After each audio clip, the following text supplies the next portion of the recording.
सद्गुरूंच्या एका शब्दाने थांबली रेल्वे। माणसाला आपल्या तंत्रज्ञानाचा आणि शक्तीचा खूप अहंकार असतो। त्याला वाटतं तो काहीही करू शकतो, पण जेव्हा दैवी शक्ती समोर उभी राहते तेव्हा सर्व अहंकार गळून पडतो। असाच प्रसंग घडला दोंडाईचा रेल्वे स्टेशनवर।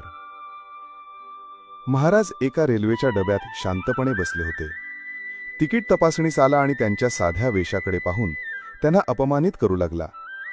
त्याने महाराजांना गाडीतून खाली उतरण्यास सांगितले। महाराज काहीही न बोलता शांतपणे खाली उतरले आणि प्लॅटफॉर्मवर उभे राहिले।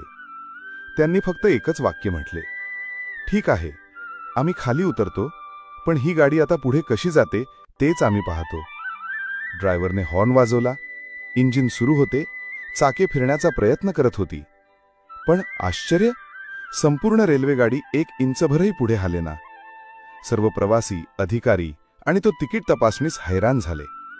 त्यांना कळून चुकले की हा कोणत्या तरी सामान्य माणसाचा नाही, तर एका महान सिद्धाचा अपमान झाला आहे।